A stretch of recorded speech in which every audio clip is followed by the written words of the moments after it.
Hi friends, welcome to our channel.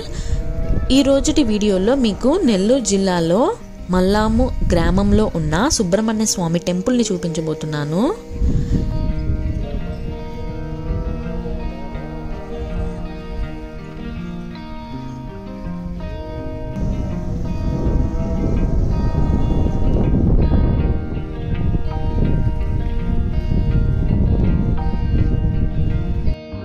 ఈ temple Nellore నుంచి 80 kilometres దూరంలో ఉందండి.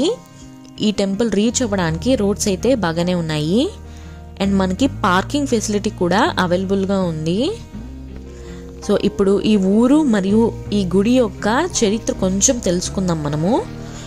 పూర్వం మల్లాసురుడు అనే రాక్షసుడిని సుబ్రహ్మణ్య స్వామి ఈ ప్రాంతంలో చంపేశారు. అప్పుడు మల్లాసురుడు తన ఆఖరి కోరికగా ఈ ఊర్లో తన పేరు పెట్టమని సుబ్రహ్మణ్య స్వామిని వేడుకున్నాడు. సో అప్పటి నుంచి ఈ ఊరికి మల్లాం అనే పేరు వచ్చిందండి.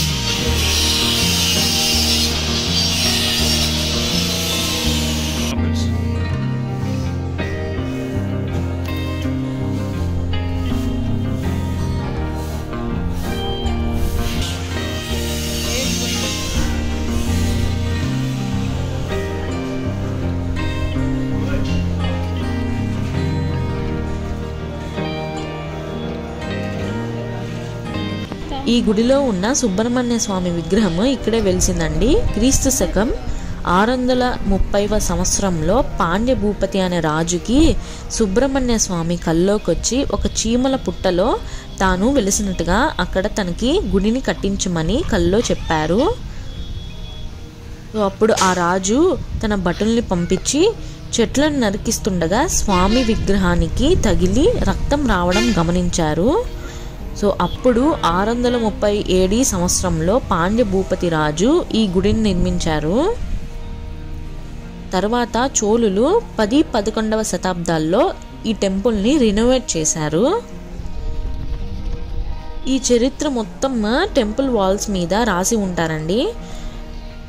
టెంపుల్ లోపల ఫోన్ నాట్ అలౌడ్ కాబట్టి నేను వీడియో తీయలేకపోయాను. నీట్గా హిస్టరీ మొత్తం లోపల టెంపుల్ లోపల రాసి ఉంటారు. అండ్ స్వామి విగ్రహం కూడా చాలా బాగుంటుంది. స్వామి నిల్చుకొని పెద్ద విగ్రహం అండి, చాలా బాగుంటుంది. అండ్ అక్కడ పక్కనే వెలిసిన దేవుడు కూడా అక్కడే ఉంటారు. చూడ్డానికి 2 కళ్ళు సరిపోవండి, అంత బాగున్నాడు దేవుడైతే.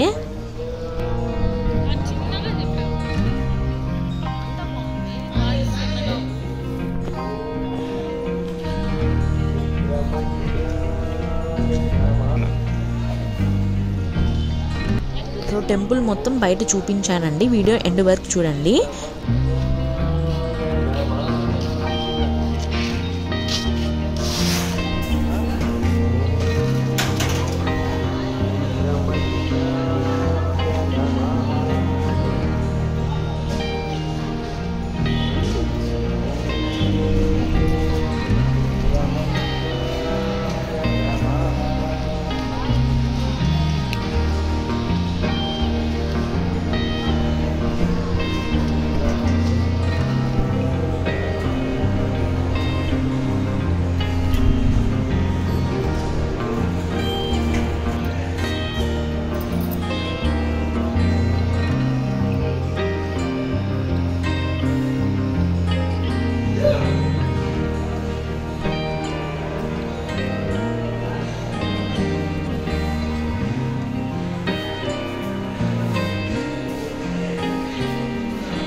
వీడియో మీకు నచ్చిందని అనుకుంటున్నాను. Thank you for watching.